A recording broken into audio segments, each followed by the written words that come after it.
Welcome to Journey JavaFX Season 2 episode number 4. In this episode we're gonna create a model. If you are not familiar with the definition of model, it's just model is kind of the middle ground. We have our UI and we have our database, and for the two sides exchange information, we need a kind of a middle ground. And this middle ground is the model itself. It may be feel like a interface, but it's kind of the whatever we have on our UI. When we want to pass it to our database, we're gonna pack everything into the model, and then the database will be able to use the model, open up the package, and put all the stuff into their places. It's more like kind of a middleman. With this, it's kind of standard. So then, whatever we have on the UI, we're gonna follow this kind of logic or standard, pack them up, and the database will be able to open the package and take whatever is in there and put them into the proper place. I hope it's not causing even further confusion. Let's start. Okay, for this model, the attributes or the properties we need is about this. If you are curious about my design, I have copied a kind of a design chart into this episode folder, so you can take a look. It's my prototype design, so the thing we are going to build will be slightly different from it. It will has even more stuff, more stuff than what I planned, right? So then, yeah, if you really want to know what I'm thinking, then here is a chart. All right, you can find it in this episode subfolder. Okay, let's go back to our model. To create a model is pretty straightforward. It's a POJO, plain old Java object. Just a whole bunch of private properties, and that's it. Okay. To do that, I'm gonna create a new package that is a new folder under our source. I'm gonna call it a model because we are creating a model. And then inside of the model package, I'm gonna create a class, which is the model itself, right? It's no more than class. For this one, I'm gonna call it story. The name story comes from, like, just imagine we are in a journey. We are going to different places like every day, and we meet different people, and we see different landscaping, and people telling us different stories, and it's very interesting. We want to keep a record of those kind of experience, and then in the end of the journey, when we come home, we can share all the stories we heard and all the experience we have been through with our friends or family members, right? So the journey is kind of a big timeline, right? And the story is kind of what exactly happened on the timeline at a given kind of dot, right? A time point, right? So it's more like a journey. It's full of stories, right? I hope it makes sense. Okay, so now we create a story because in Java world, for class name, the first character is capitalized, is preferred. So yeah, that's the programming thing. So now we're gonna create all those properties. Let me open up my dashboard. So we're gonna need all of this. Let me copy paste it. Okay, so the first one will be private, integer, int id, right? The second one will be private, integer, int date. The reason why I choose a integer type other than a date type, it's just like, sometimes I found if I want to migrate my stuff from one database to another, the date format and stuff is always a headache. So yeah, for now I just prefer use a integer. But of course I know the meaning of the integer, right? For example, today is December 21st, 2021. So the value of the integer to represent today's date will be like 2021 and 12/21, right? So I know exactly which portion is the month and the day and the year stuff. Okay, so that's why I use the integer for date.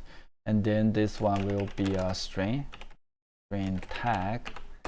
Okay, so the next one will be private string. It's called title. And the next one will be private string str folder. Yeah, just moving around. So this one is for hours. Why we need the hour is kind of for each story, it's gonna take some time, right? So how much time we spend on it, but it's more for project purpose. But in real life, if we are in a journey, we don't really care about how much time we spend on something, right? Just enjoy and relax. It's a double. And then the next one will be private string HTML. This one will keep the content from our HTML editor on our UI. That's why it's kind of HTML. The very last one is not on our UI, but it will be needed for our search function. It's kind of the lesson I learned when I was prototyping it, because just think about it, the HTML, it has a lot of HTML tags, right? When we do a search, we don't really want to search all those tag stuff, right? So we only want to search the content on that HTML page. So then we need to do something about it. Otherwise, yeah, when we search some HTML keywords like a body, head, or whatever, we're gonna see a whole bunch of stuff. That's the lesson I learned while I was prototyping it. So for now, looks like the thing is already in place. Just to do a double check. So 1, 2, 3, 4, 5, 6, 7, 8. All right, so let's check it. In case, because once the model is designed, if we want to modify it, it's gonna take much work. 1, 2, 3, 4, 5, 6, 7. Perfect. Okay, so now I'm gonna use the feature of Intellij to create a constructor. It's more like the thing whenever we want to create a new instance of this story model, we're gonna use this constructor. It's more like a packing stuff into this model, right? So the method is called constructor. I'm gonna say generate a constructor, all of them for now. Okay, automatic generated, and then we're gonna generate those setters and getters. Setter and getter, all of them. Okay, yeah, all done. Let's just collapse all of them. For now, we need to do some tweak. Because for the content, right, we don't actually want to load it by ourselves, because it's always the content of the HTML, right? So we don't need to actually do it. So inside of the model, it will be able to handle it. How to handle it? We're gonna use the JSoup kind of library. Remember in episode 2, I think, I talked about the JSoup library. We're going to need one function of it at one place. This is the place. All right.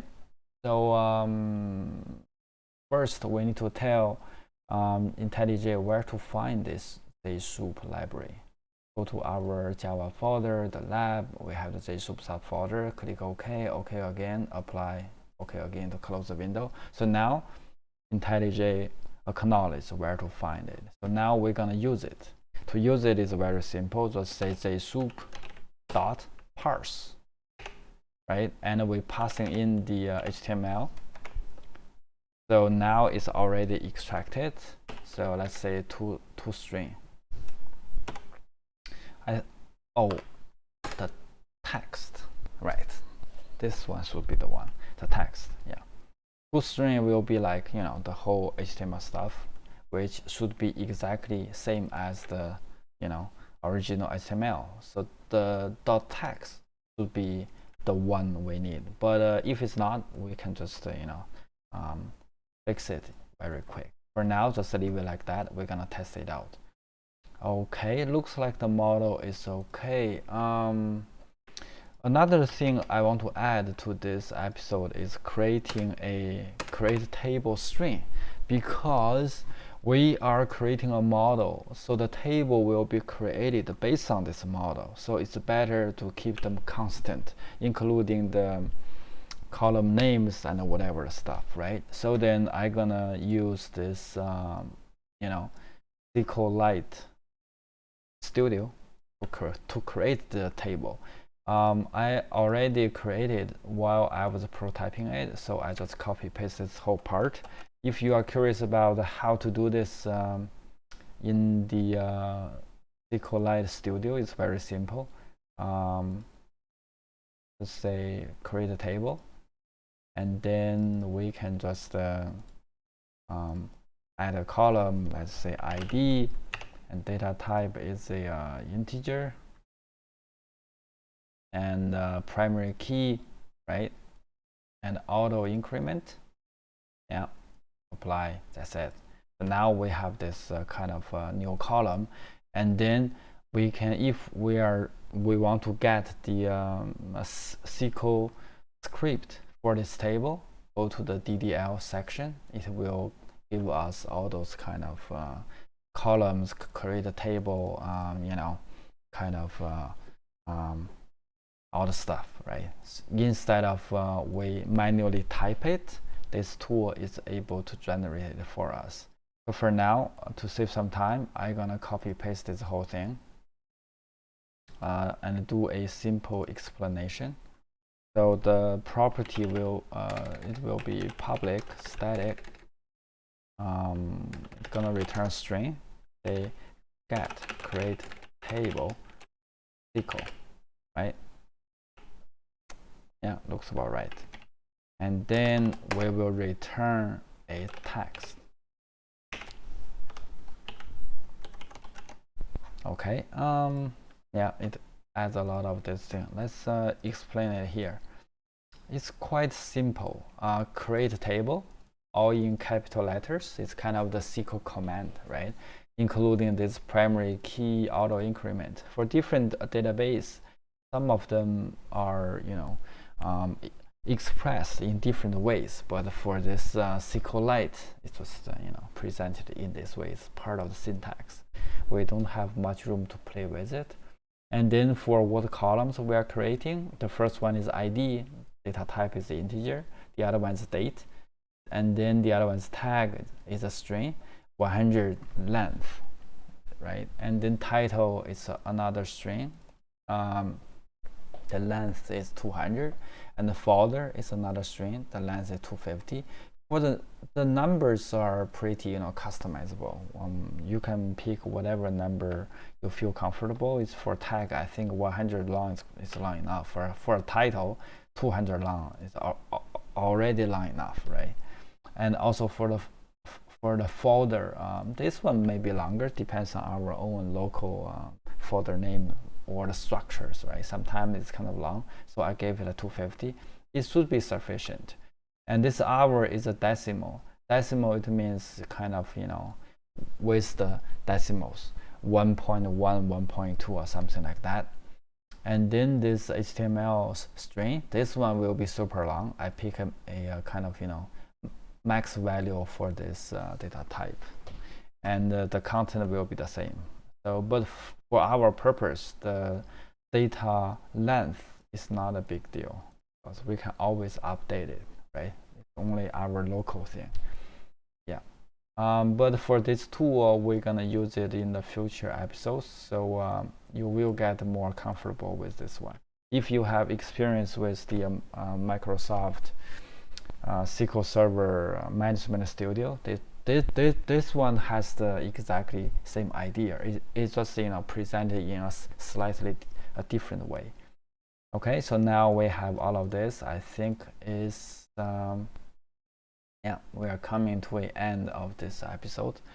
All right, I'm gonna see you in the next one.